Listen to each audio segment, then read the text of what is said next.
Welcome to Trauma from My Mama with Fatima, the podcast where we explore the complex and often painful relationships between Black women from Generation X and their mothers. I am your host, Fatima. Join us as we explore the impact of traumatic experiences on our lives, relationships, and mental health. This is a safe space where Black sheep are heard and honored. This is Trauma from My Mama. Well, hello, my sisters.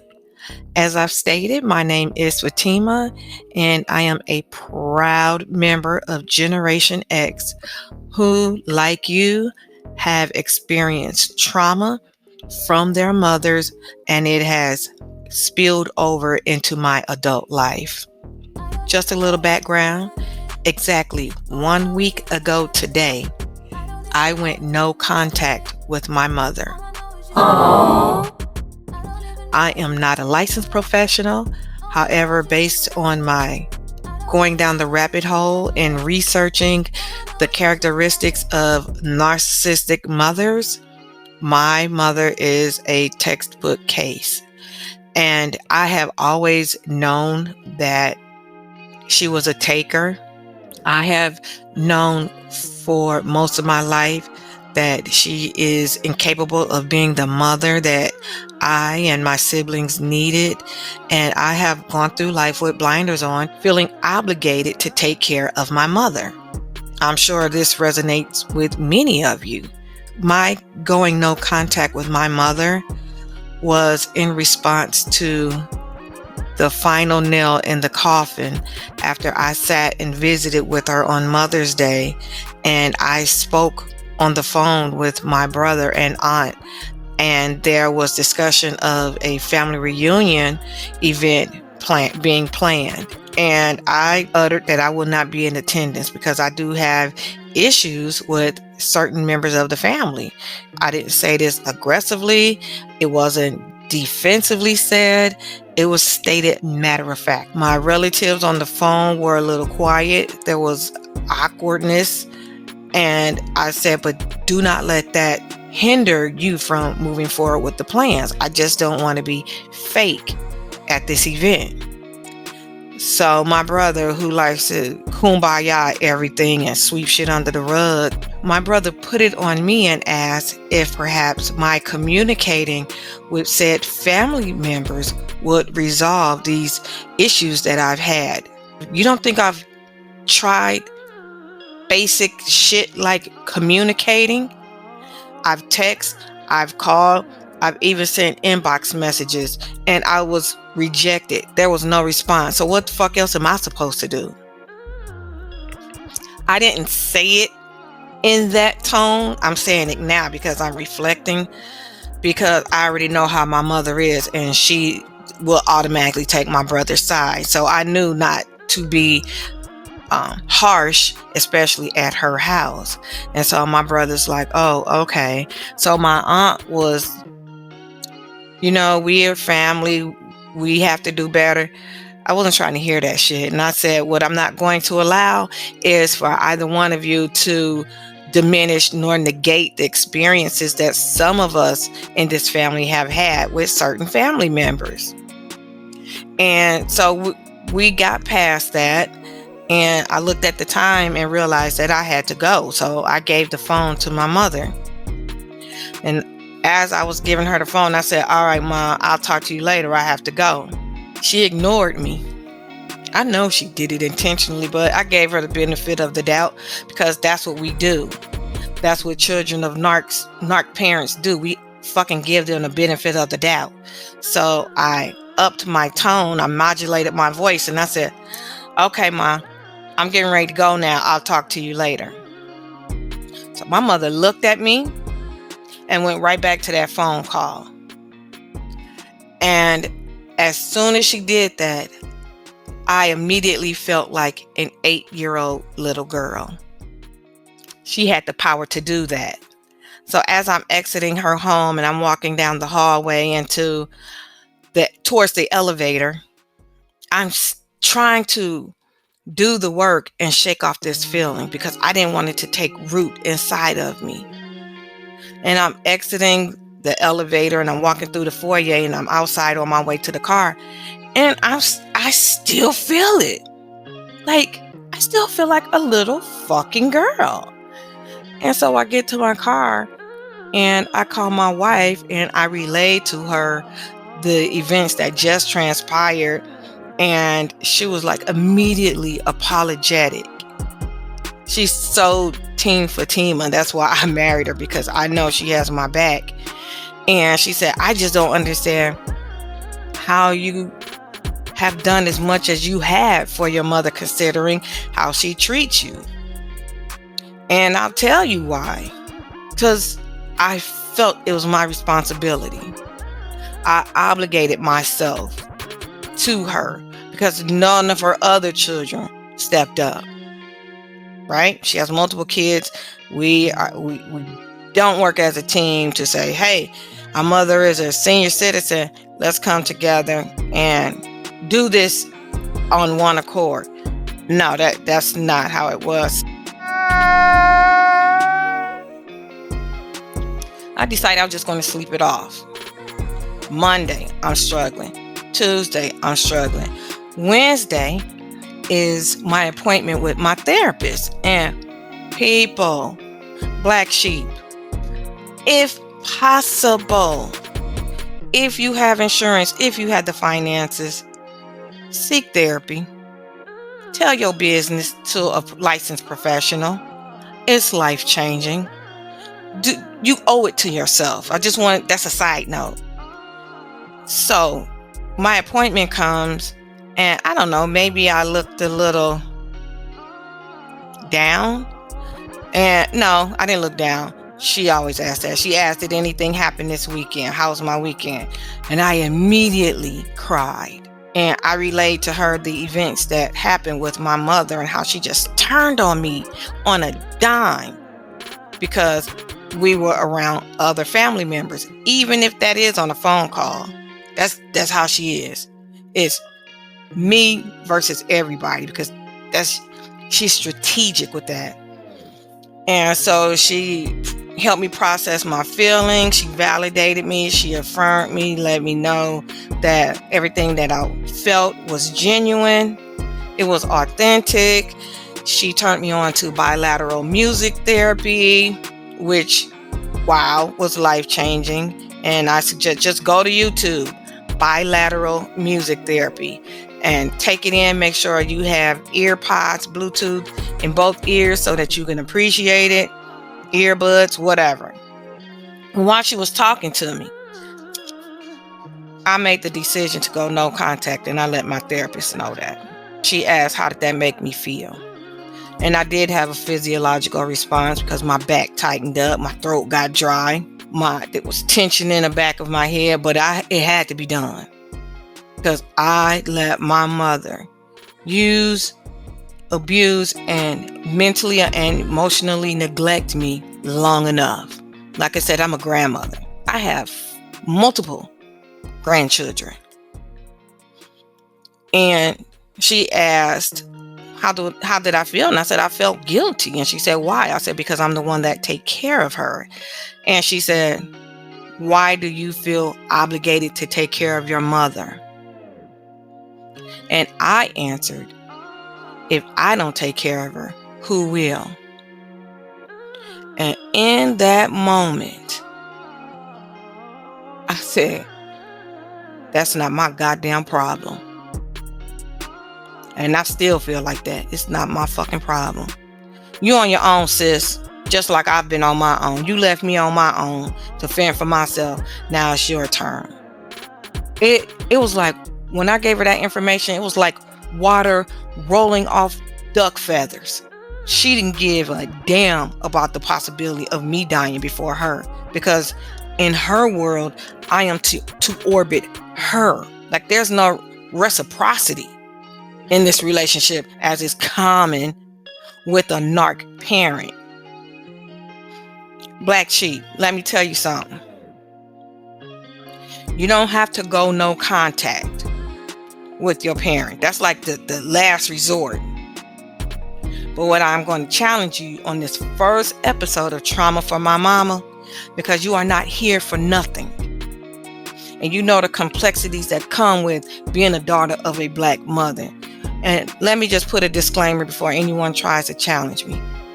I'm not talking about the healthy mothers who know how to mother their daughter. I'm talking about the mothers who force responsibilities onto their daughters at an early age, who neglected their daughters, the needs of their daughter, mentally and emotionally. And let me give you an example. What I experienced.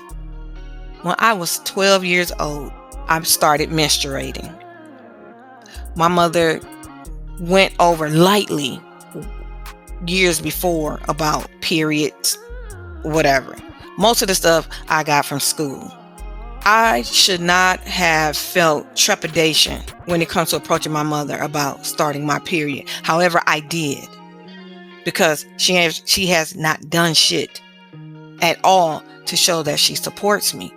She's always showed that she's had great disdain for me. She needed to know this is a milestone, albeit a traumatic milestone, but it's a milestone altogether. And I needed her. So my 12-year-old logical self knew I couldn't speak to her verbally because she'll holler at me and tell me to get the hell out. I wrote a note. Dear Mama, I started my thing. I went into the living room because she's on the phone, gave her that piece of paper, and immediately went back to my room. I knew my mother wasn't going to immediately get off her phone call because she's not that type of mother. It never happened. That's when I knew I was on my own. I couldn't even go to her for feminine hygiene products. My father took care of that. He went to the store and bought my shit, not my mother. My mother never showed me how to use them. I read the back of the package. I remembered what I learned in health class. When I tell you I was on my own, I was truly on my fucking own. I also want to deal with the trope of kids owing parents. We don't owe our mothers and fathers a goddamn thing because we didn't ask to be here. If that is being used against you, I challenge you to step back up to your parents and let them know that they got that fucked up, that they owe us as we didn't ask to be here. And I remember at work, my coworker said that her kids owe her a college degree. And I told her emphatically, your kids don't owe you a goddamn thing because your kids had no say-so in being brought to this earth. And I know she called me a bitch inside of her head because she almost bit that bottom lip off. But the delusions that parents have, the delusions that black women have for their kids, instead of focusing on kids' strengths and weaknesses, because not all kids are meant to go to college. Challenge your parents and let them know they got the game fucked up. They owe us, not the other way around. Because that shit gets passed down from generation to generation to generation. And I remember when my child graduated from high school and she wasn't going to college. And I was kind of hurt about that. Like I went through my transition in thinking because she didn't go to college. Well, that's not who she is. She has had training, but formal training in the walls of college, university is not for her. And I had to check myself on that and understand that the path I want her to be on may not coincide with the path that she has chosen for herself. Okay? So I practice what I preach. So I have to check myself before somebody else check me. As is typical, speaking of that daughter, the trauma that was put onto me from my narc ass mama I turned around and perpetuated trauma onto my daughter. And that's because I got into a fist fight with my mother when I was 14. My mother was an alcoholic. My mother is an alcoholic. I became an alcoholic in my mid 20s. I'm 25 years sober. The struggle is real. And when life is a little too challenging for me, those cravings do come, as well as the cigarettes. I've been 6 years cigarette free. The trauma that I endured, the fighting at 14, I had a flashback of that fight as my daughter was becoming a teenager. And in order to prevent that fist fight, I became very restrictive. And as my daughter was attempting to express herself, I became even more restrictive. Because see, abuse stems from fear of control, fear of what motherfuckers who ain't paying your bills, motherfuckers who ain't financing you, doing shit for your kids. You concerned about what the hell they think. What are they going to say about you if you lose control?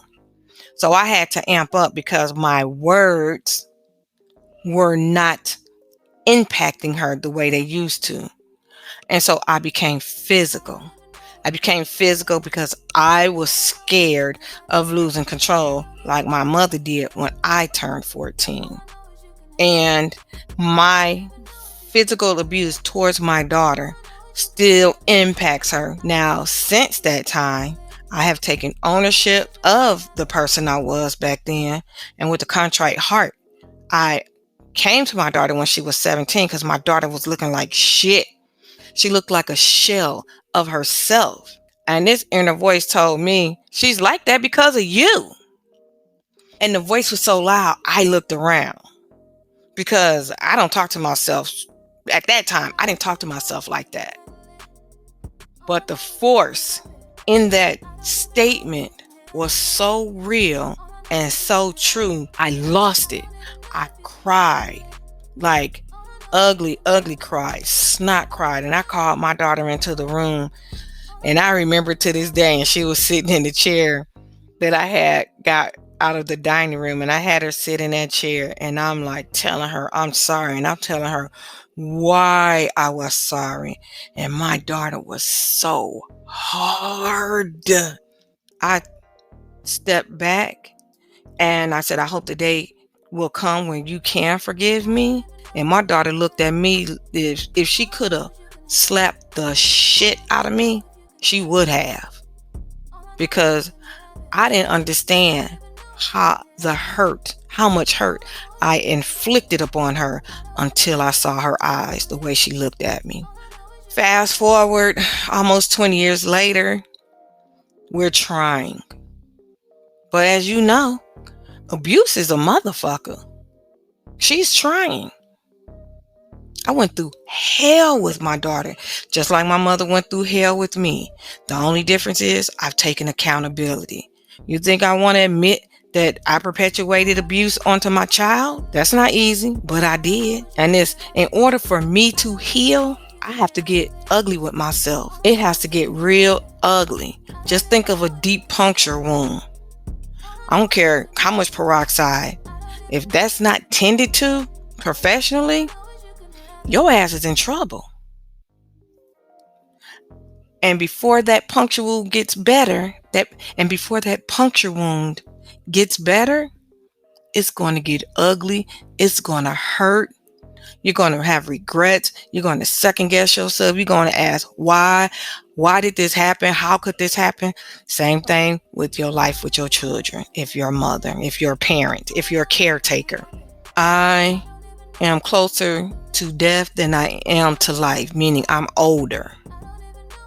But one thing I intend to do with my kids and my grandkids, I am going to make the rest of my life the best of my life. And I want the same for you all, my black sheep brethren. Y'all, we in this together. And I can't wait to hear your stories. I can't wait to hear your voices. Now, this first episode, I'm flying by the seat of my pants, okay? That's what I'm doing.